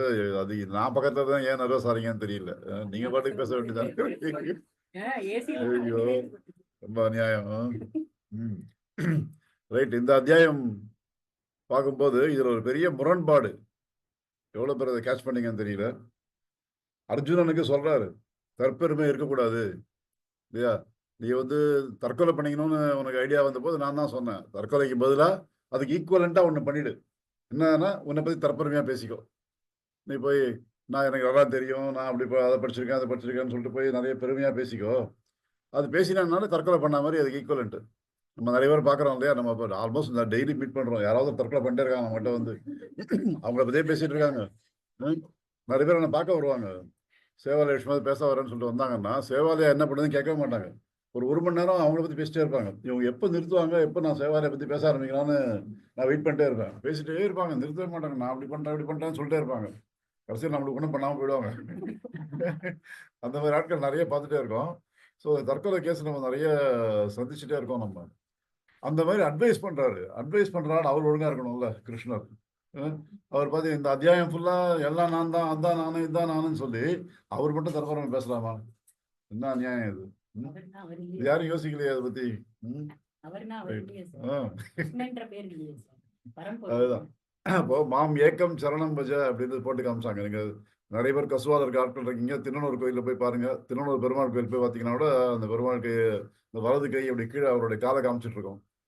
காலை நோக்கி வச்சுட்டு மாம் ஏக்கம் சரணம் பஜ அப்படின்னா என்னை மட்டுமே சரணடை. ஏக்கம்னா ஏக்னா ஒன். ஏக்குன்னு ஹிந்தியில கேள்விப்பட்டிருப்பீங்க. ஏக்குனா ஒன்னு, ஏக்குனா ஒன்னு, தோனா டூ, த்ரீனா தீன். இது பார்த்தீங்கன்னா ஒரே மாதிரி போகுது சவுண்டு. ஸோ சான்ஸ்கிரிட்லையும் இங்கிலீஷ்லையும் இருக்கிறது எக்ஸாக்டாக ஆல்மோஸ்ட் மேட்ச் ஆகுது. இவங்க சொல்லி பாருங்க, எல்லா நம்பர்லாம் அப்படியே ஒரே மாதிரி இருக்கும். அதனால ஏக்கம்னா என்னை மட்டுமே அப்படிங்கிறாரு, அழுத்தி சொல்றாரு, என்னை மட்டுமே சரணடை அப்படின்னு சொல்லி அவர் காலை அப்படி காமிச்சிட்டு தான் பெருமாள் நிற்கிறாரு. ரொம்ப அநியாயம் இல்லை? அவன் நம்மகிட்ட ஒரு முஸ்லீம் இருக்காரு இல்லையா, அவர் பகவத்கீதையை நீ கேட்கறேன்னு சொல்லிட்டு இருக்காரு. இப்போ அவர் கோவம் வரும்ல. அவர் என்ன சொல்றாரு, அல்லாஹ் அக்பர் அப்படிங்கிறாரு. அப்படின்னா அல்லாதான் பெரியவன், அதுதான் அதுக்கு அர்த்தம். அல்லாஹ் அக்பர்னா அதான் அர்த்தம். அல்லாதான் பெரியவன், அல்லாவை தவிர வேற கடவுள் கிடையாது. அந்த ஸ்லோகம் வரிசையா வரும் அவங்களுடைய அந்த அல்லாஹ் அக்பர்னு ஆரம்பிச்சாக்கா அதுல அர்த்தம் அதுதான். அல்லாதான், அல்லாஹ் மிகப்பெரியவன், அல்லாவை தவிர வேற கடவுள் கிடையாதுங்கிறது தான் அதுல வரும். அப்ப இங்க பெருமாள் வந்து நான் மான் ஏக்கம் சரணம் பஜனை 2 பேரும் அடிச்சுக்க வேண்டியதான். என்ன அர்த்தம் அதுக்கு? ஏன் இப்படி பண்றாங்க? அவர் ஏன் இப்படி சொல்லிக்கிறாரு? அதுல இன்னும் ஒரு ஸ்டெப் மேல போயிட்டாரு கிருஷ்ணர். இது சரியான ஆளு இவரு. நான் சொல்றேன் மாம் ஏக்கம் சரணம் பஜனை, என்னை மட்டுமே சரணை சொல்றேன். பாதி பேருக்கு புத்தி இருக்காது, கேட்க மாட்டீங்க. வேற எங்கேயாவது போய் சரணடைவீங்க, பண்ணிக்கோங்க, அப்போட எனக்கு வந்துடும்ன்றாரு. தெரியுமா? அதுல கண்டினியூஷன் இருக்கு. மாம் ஏக்கம் சரணம் பஜன்னு சொல்லிட்டு சர்வதேவ நமஸ்காரம் கேசவம் பிரதிகட்சதிங்கிறாரு. நீ யார் கால வேணா போய் விழுந்துக்கோ, அது என்கிட்ட வந்துடும்ன்றாரு. எனக்கு வந்து சேர்ந்துருங்கிறாரு. இப்போ என்னதான் பண்றது? நான் விடமாட்டேன் ஒன்ன அப்படிங்கிற மாதிரி தான் இருக்குது. அப்போ நம்ம என்ன சரியா புரிஞ்சுக்கணும் அதெல்லாம் சொன்னா, இந்த கிருஷ்ணருங்கிறது அல்லாங்கிறது இதெல்லாம் நேம்ஸ், இதெல்லாம் நேம், வெறும் பெயர்கள். இந்துன்றது முஸ்லீம்ன்றது இதெல்லாம் பேர், வெறும் நேம்ஸ். உண்மையில் அதுக்கு உள்ள இருக்கக்கூடிய கருத்து ஒரே கருத்து தான். எல்லாமே நான் தான் அப்படின்னு கிருஷ்ணர் சொல்லும்போது அதுல அல்லாவும் அடக்கம். அல்லாஹ் அக்பர்னு சொல்லும்போது அதுல கிருஷ்ணரும் அடக்கம். அந்த அண்டர்ஸ்டாண்டிங் வந்தாச்சுன்னா நம்ம கடவுள் தன்மையை ஒழுங்கா புரிஞ்சுப்போம். கடவுள் தன்மைன்றது எவ்வளவு பியூட்டிஃபுல்லா சொல்லியிருக்காரு இந்த அத்தியாயத்துல வந்து பாத்தீங்கன்னு சொன்னாக்கா ரொம்ப ரொம்ப என்ன ஒரு இலக்கிய நயமான ஒரு எக்ஸ்பிளனேஷனா இருக்கு. எதிர்க்க நின்று பேசிட்டு இருக்கிறது அர்ஜுனன். அவங்ககிட்ட சொல்றாரு நீ நான் தான்றாரு. அதோட நிறுத்தினாரா? இதை எழுதிட்டு இருக்கிறது வியாசர். அந்த வியாசரும் நான் தான்றாரு. அப்படின்னு வியாசரே எழுதுறாரு. வியாசர் தான் எழுதிட்டு இருக்காரு. அவர் எழுதால இப்ப முனிவர்களில் நான் வியாசர், வீரர்களிலே நான் தனஞ்சயன் அப்படின்னு சொல்றாருன்னா, நீ நான் தான், நம்ம 2 பேரை பத்தி எழுதிட்டு இருக்காருல்ல அவரும் நான் தான் அப்படின்ற மாதிரி கொண்டு போறாரு அதை. அப்போ அந்த நான் அப்படிங்கிறது இது ஒரு யூனிவர்சல் நான். இது வந்து அவர் அர்ஜுனனுக்கு சொல்றாரு தற்பெருமை வச்சுக்காத அப்படிங்கிறாரு. அந்த நான் வந்து ஒரு இண்டிவிஜுவல் நான், ரைட்டா? ஒரு ஸ்மால் நான், இது கேபிட்டல் நான், அப்படி புரிஞ்சுக்கலாம் நம்ம. அது ஒரு இண்டிவிஜுவல், ஒரு தனிப்பட்ட ஒரு உடலுக்குள்ள அடங்கி இருக்கக்கூடிய ஒரு அந்த ஃப்ரேமுக்குள்ள வரக்கூடிய ஒரு மனிதன் அப்படின்னு எடுத்தீங்கன்னா அந்த நான் வந்து டேஞ்சர், அது தற்பெருமை. அந்த இந்த உடல் சம்பந்தம் இல்லாத ஆன்மா, அந்த ஆன்மா வந்து எல்லாம் நான் தான் நினைச்சா கரெக்டு தான், அது எல்லாமே நான் தான். ஸோ அதை அந்த டிஃபரன்ஸ் புரிஞ்சுக்கிட்டோம்னு சொன்னாக்கா இது ரொம்ப ஈஸியா புரியும். எந்த மதத்துக்குள்ளேயும் சண்டை வராது, எல்லாம் ஒண்ணுதான்.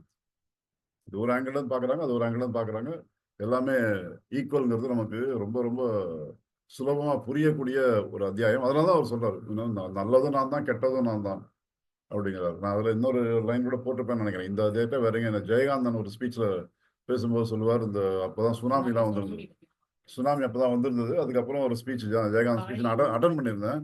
அப்போ சொன்னார், சுனாமி என்னது? சுனாமி காடுகளுடைய நர்த்தனம்,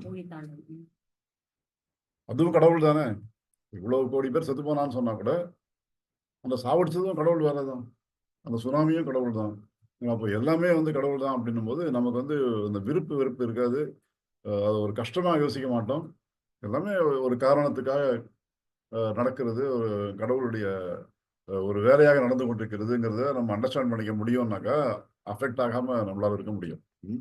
ஸோ அதை புரிய வைக்கிறதா இருக்கக்கூடிய ரொம்ப ஒரு ஆழமான அத்தியாயம் இது. அந்த கருத்தை நம்ம ரொம்ப கரெக்டா புரிஞ்சுக்கணும். இந்த ஆன்மா அதைத்தான் நான் பேசிட்டு இருக்காருங்க.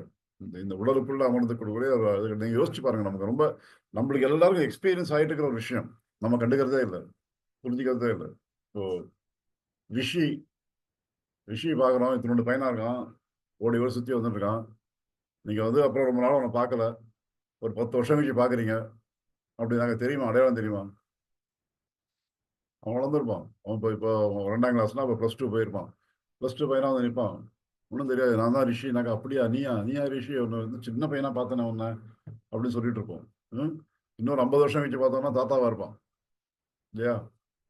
அப்போ பார்த்தாக்கா இன்னும் டெய்லி பார்த்துட்டே இருந்தாக்கா அந்த எவ்ரிடே ஆகக்கூடிய டிஃபரன்ஸ் நமக்கு தெரிஞ்சுட்டே வருதுன்றதால நமக்கு ஆள் தெரியுது.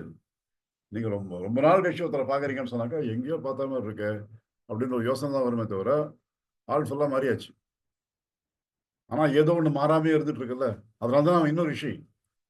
5 வயசு இருக்கும்போது ரிஷி, 10 வயசு ஆனதுக்கப்புறம் மகரிஷி, 20 வயசு ஆனப்புறம் வேற ஏதாவது ஒண்ணு, அந்த மாதிரி ஆயிடலையா அவன். ஆனா உடம்பு மாறிடுச்சு. இல்லையா? உடம்பு மாறிட்டு தான் இருக்கு. கம்ப்ளீட்டா மாறிடுச்சு உடம்பு. ஆனா எவ்வளவு நாள் ஆனாலும் அவன் ரிஷி தான். அது என்னது அந்த ரிஷி? எது மாறாம இருக்கு? அது தெரிஞ்சுக்கிறோமா நம்ம? எது மாறாம இருக்குது என்னது நம்ம யோசிக்கிறோமா? இன்னொரு ஆங்கிள் பார்த்தீங்கன்னு சொன்னா, இதுல இதையும் கவர் பண்ணியிருந்தாங்க. இந்த சயின்டிஃபிக்காக பார்த்தீங்கன்னு சொன்னா, நம்ம உடல் வந்து பல லட்சக்கணக்கான செல்களால் ஆனது. பல லட்சக்கணக்கான செல்கள் தினமும் இறந்து கொண்டிருக்கிறது. அதே மாதிரி பல லட்சக்கணக்கான செல்கள் நமக்கு வந்து ஆட் ஆகிட்டே போகுது. டெய்லி நிறைய செல் நமக்கு உடம்புக்குள்ள உற்பத்தி ஆகுது. அது ஆட் ஆகிட்டே போகுது. நிறைய செல்லு சாகுது. அதெல்லாம் நம்மளை விட்டு போயிடுது. கழிவாக போய்விடுகிறது. அப்போ நம்ம குழந்தையா இருக்கும்போது நமக்கு ஆட் ஆகிற செல் ஜாஸ்தி இருக்கு. இறக்கிற செல் கம்மியா இருக்கு. அதனால வளர்ச்சி தெரியுது. ஒரு ஸ்டேஜ் நமக்கு வந்து ஒரு 20 வயசு 25 வயசு ஆயிடுச்சுன்னு சொன்னாக்கா ஆல்மோஸ்ட் 2 ஈக்குவல் ஆயிடுது. அதுக்கப்புறம் பாடி வந்து நீங்க நிறைய சாப்பிட்டு சைட்ல வேணா போகலாம். ரைட்டா? அந்த மாதிரி டிஃபரன்ஸ் வருமே தவிர வேற ஒன்றும் பாடி சேஞ்ச் இருக்காது. ஆனா இன்னும் அதுக்கப்புறம் இன்னும் வயசாயிடுச்சு, 60 வயசு 70 வயசு ஆயிடுச்சு, என்ன மாதிரி தாத்தா ஆயிட்டீங்க அப்படின்னாக்கா இறந்து போகிற செல் அதிகமாயிடுது. புதுசா வர செல் வந்து அதுக்கப்புறம் செல் ப்ரொடியூஸ் ஆகல. அது கம்மியா தான் வருது. அந்த ஸ்டேஜ்ல கொஞ்சம் கொஞ்சமா வந்து கூனி குறுகி அந்த 300 வயசு கிழவி பத்தி சொன்னாங்க இல்லையா? வெறும் மூச்சு மட்டும் தான் இருக்கு. வெறும் ஏதோ புழு மாதிரி கிடக்குறாங்க அந்த அம்மா. அந்த மாதிரி ஸ்டேஜுக்கு போயிடுறோம். கொஞ்சமா வந்து உடம்பு அடங்க ஆரம்பிச்சிருது. ஏன்னா நமக்கு வந்து செல் உயிரோட இருக்கக்கூடிய செல் வந்து கம்மியாயிடுது உடம்புல. ரைட்டா? அப்ப நீங்க யோசிச்சு பார்த்தீங்கன்னு சொன்னா, இன்னைக்கு வந்து என் உடம்புல இருக்கக்கூடிய ஒரு செல்லு கூட நான் பிறக்கும் போது என்கிட்ட இல்ல. அப்போ இது கம்ப்ளீட்டா புது பாடி. இல்லையா? கம்ப்ளீட்டா புது பாடி. இது மாறிட்டே இருக்கு. ஒரு ஒரு நம்பர் ஆஃப் இயர்ஸ்க்கு அப்புறம் பார்த்தீங்கன்னா, completely new. Completely new new body. Compare to நம்ம பர்த் டைம் இருந்ததுல பார்த்தீங்கன்னா, ஒண்ணுமே கிடையாது. ஆனா ஏதோ ஒண்ணு மாறாம இருக்கு. அதுவும் மாறிடுச்சுன்னா நீங்க ஆளே மாறிடுவீங்க. 20 வருஷம் கழிச்சு நீங்க வேற யாரோ ஒரு ஆளா இருப்பீங்க. அப்ப இன்னும் பயங்கர கன்ஃபியூஷன் ஆயிடும் அப்போ இல்ல? அந்த மாதிரி இல்லாம நீங்க ஒரே ஆளா இருக்கீங்க. ஆனா உங்க உடம்பு மாறிட்டே இருக்குன்னு சொன்னா, உடம்பு மாற்றத்துக்கு உட்பட்டது. அது மாறிட்டே இருக்கு. ஸோ அந்த உடலுக்குள்ளே இருக்கக்கூடிய நான் அப்படிங்கிறத உடைச்சு போட்டுட்டு, அது இல்லாத நான் அப்படின்னா அந்த ஆன்மா. இந்த ஆன்மான்னு நினைச்சீங்கன்னா தற்பெருமை இருக்கலாம். ஏன்னா அதுதான் எல்லார்ட்டையும் இருக்கு. எல்லார்ட்டையும் இருக்கு. முஸ்லீமா இருந்தாலும் இருக்கு, கிறிஸ்டினா இருந்தாலும் இருக்கு, யாரா இருந்தாலும் இருக்கு. எல்லாருக்குமே அந்த அந்த உயிர் தன்மை உள்ள உட்காந்துருக்கு. அது அது இருக்கிற வரைக்கும் தான் நம்ம வந்து மனுஷனா இருக்கோம் இல்லையா? இல்லாட்டி டெட் பாடி ஆயிடும். அது எல்லாருக்கும் அப்படிதான் இருக்கு. மதம் மாதிரி வேற மதத்தில் இருக்காங்கன்னு சொன்னா வேற மாதிரி ஆகுதா? அதெல்லாம் கிடையாது. எல்லாருக்கும் டெத் ஒரே மாதிரி தான் ஆகுது. எல்லாருக்கும் பிறப்பு ஒரே மாதிரி தான் ஆகுது. சேஞ்சே கிடையாது. நம்ம கற்பனை பண்ணிக்கிறோம். வேற பல டிஃபரன்ஸ் கற்பனை பண்ணிட்டு அதுல தகராறு பண்ணிட்டு இருக்கோம். ஸோ அது மாறாத நான் எதுன்றதை கண்டுபிடிச்சு அதை பிடிச்சிக்கிட்டீங்கன்னு சொன்னா, அப்போ அந்த நான் தான் நீங்க எல்லாத்தையும் பார்ப்பீங்க. அந்த பார்வை வர வேண்டும்ங்கிறது தான் இந்த அத்தியாயத்தினுடைய விளக்கம். இதனுடைய அடுத்த டெமான்ஸ்ட்ரேஷனாக தான் விஸ்வரூபம் காமிப்பார். அது அடுத்து வரும். அடுத்ததுல விஸ்வரூப தரிசனம் வரும். விஸ்வம்னா உலகம். விஸ்வ ரூப தரிசனம்னா உலகத்தை கடவுளாக தரிசனம் பண்ணுவது. அதுதான் அதுக்கு அர்த்தம். விஸ்வரூப தரிசனம் இன்னும் ஞாபகம் வருது. சினிமாலாம் பார்த்துட்டு திடீர்னு சொயின்னு பெருசாயிடுவாரு. அர்ஜுனன் இத்தினுண்டா இருப்பான், அப்படி பார்ப்பான், எட்டி பார்ப்பான் அப்படின்னு சினிமாவில் அந்த கிராபிக்ஸ் காமிச்சு இந்த அர்த்தத்தை காலி பண்ணிட்டாங்க. புரியாம விட்டாங்க. விஸ்வம் அப்படிங்கிற வார்த்தைக்கு அர்த்தம் வந்து உலகம். விஸ்வ ரூபம் தான் இந்த உலகத்தினுடைய வடிவம். அது தரிசனம்னா கடவுளை பார்க்கறது. உலகத்தில் இருக்க அத்தனையும் கடவுளா பார்க்க முடியணுங்கிறது தான் விஸ்வரூப தரிசனம். அதுக்கு இந்த பேஸ் முதல்ல புரியணும். ரைட்டா? எல்லாத்தையும் நான் சொல்றாரு தெரிஞ்சாக்கா அப்போ எல்லாமே நான் தான் சொல்லும்போது இந்த உலகமே நான் தான் ஆயிடுது. ரொம்ப அருமையான ஒரு புத்தகம் பகவத்கீதை. அன்பார்ச்சுனேட்லி நிறைய பேர் அதை படிக்கிறது இல்லை, தெரிஞ்சுக்கிறது இல்லை. இதெல்லாம் வயசானப்புறம் பார்த்துக்கலாம்னு சொல்லிட்டு எல்லாம் விட்டுறாங்க. அதுக்கப்புறம் ஒன்றும் பார்க்க முடியாது. ரைட்டா? என்ன ரொம்ப நாள் சொன்னாங்க வாக்கிங் போன டாக்டர். நீங்க வந்து பிபி சுகரு இதெல்லாம் வந்து மருந்து சாப்பிடாத, வாக்கிங்லாம் போயிட்டு ரெகுலராக வாக்கிங் போறேன்னு சொன்னா மருந்தே ஆரம்பிக்க வேண்டாம். ஆனால் ஒன்ஸ் மருந்து ஆரம்பிச்சிட்டேன்னு சொன்னா விட முடியாது. இந்த விஷயத்த நம்ம பிஹெச்டி மேடமுக்கும் விமலா மேடமுக்கும் ஸ்பெஷலாக சொல்ல வேண்டியிருக்கு. ஒன்ஸ் மருந்து ஆரம்பிச்சாங்கன்னா விடக்கூடாது அப்படிங்கிறது. அவங்க தலைவலி மாதிரி பிபி ஜாஸ்தியான மருந்து போடலாம்னு சொல்லிட்டு இருக்காங்க காஞ்சனா மேடம். அந்த மாதிரிலாம் கிடையாது. அவ்வளோதான். மருந்துன்னு ஆரம்பிச்சாச்சுன்னா லைஃப் லாங் மருந்து தான். அதுலேருந்து விடுதலை கிடையாது. அப்படிங்கிறது இங்கிலீஷ் மருந்து. வேற சில ஆன்லைன் மெடிசன்ல கொஞ்ச நாள் கழிச்சு ரிவர்ஸ் பண்ணலாம்லாம் சொல்றாங்க. அதெல்லாம் எப்படின்னு தெரியாது நமக்கு. பட் பொதுவாக நம்பப்படுகிற விஷயம் பிபி அண்ட் சுகர்லாம் மருந்து ஆரம்பிச்சிங்கன்னா லைஃப் லாங் சாப்பிட்டே தான் ஆகணும். ஆனால் என்னாச்சு, எக்ஸசைஸ் பண்ணுறதுக்கு டைம் இல்லை, அப்படியே விட்டாச்சு. எவ்வளோ டாக்டர் சொல்லி கேட்கல. சரி மருந்தே சாப்பிடலாம், மருந்து ஆரம்பிச்சாச்சு. மருந்து போயிட்டே இருக்கு. ஆனால் மருந்து டோசேஜ் இன்க்ரீஸ் ஆகிட்டே போகுது. போக போக அந்த மருந்து சாப்பிட்டாலும் பிபி வருது. என்ன பண்ணுறது? அங்கே ப்ராப்ளம், இங்கே ப்ராப்ளம் இல்லையா? ரேக்கா ஒரு ப்ராப்ளம், ஹெச்ஆரில் ஒரு ப்ராப்ளம், எல்லாம் பண்ணிட்டே இருந்தாங்கன்னா பிபி ஏறிடுது. அப்போது இந்த சுகர் 5 mg பத்தலை, 10 mg போடுன்றாங்க. அப்போ சரி கொஞ்சம் எக்ஸசைஸ் பண்ணி குறைக்க முடியுமா பார்க்கலாம் அப்படின்னு சொல்லி ஜிம்முக்கு போய் ஜாயின் பண்ணி ஜிம்முக்கு போயிட்டு இருக்கேன். இப்போ ரெகுலராக ஜிம்மில் என்ன சொல்கிறாங்க, ரொம்ப அதிகமாக எக்ஸசைஸ் பண்ணாதீங்க, வயசாகிடுச்சு உங்களுக்குன்றாங்க. இது சொன்னாங்க 30 வருஷம் முன்னாடி சொன்னாங்க எக்ஸசைஸ் பண்ணுன்னு சொல்லிட்டு. அப்போ கேட்கல. இப்போ போய் ஜிம்மில் போய் எக்ஸசைஸ் பண்ணணும்னு சொல்லிட்டு போனாக்கா, சும்மா கொஞ்சமாக பண்ணுங்க பரவாயில்ல, ரொம்ப அதிகமாகலாம் பண்ணி பிபிலாம் ரிவர்ஸ் பண்ணுற அளவுக்கெல்லாம் உங்கள் வயசில் பண்ண முடியாது, முடிஞ்ச வரைக்கும் பண்ணுங்கன்றாங்க இப்போ. இதுதான் situation.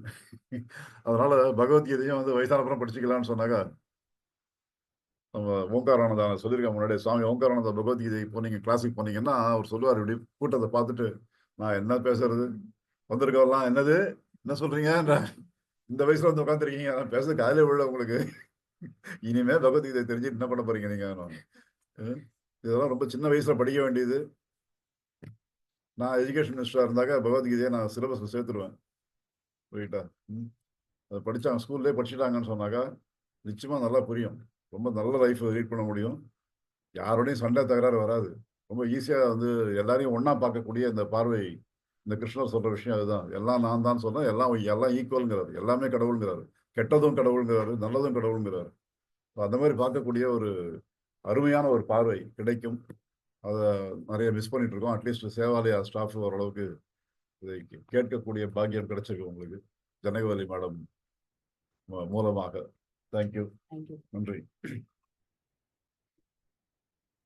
Thank you sir. Janagavalli ma'am, thank you so much. இந்த ஒரு சிறப்பான நாளில் வந்து சிறப்பான புத்தக அறிமுக கூட்டத்தில் உங்களுடைய கருத்துக்கள், அந்த டாபிக் வந்து ஒவ்வொரு நபர்களுக்கு ஒவ்வொரு டாபிக் அமையிறது வந்து கொஞ்சம் கஷ்டமான விஷயம்.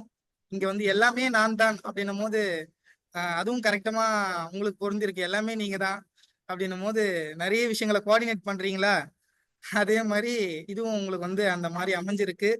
ரொம்ப அழகான விஷயங்களை உங்களுடைய இயல்பான பேச்சுல தொகுத்து கொடுத்துருக்கீங்க. அதோடைய ஃபீட்பேக் வந்து நீங்களே பார்த்தீங்க, அவங்களுக்கு எந்த அளவுக்கு போய் சேர்ந்துருக்கு அப்படின்னுட்டு. ரொம்ப அருமையா இருந்தது. சேவாலயாவின் சார்பாகவும் பிஜிவி துறையின் சார்பாகவும் மனமார்ந்த நன்றிகளும் பாராட்டுகளும். Thank you so much ma'am. Thank you sir. Thank you.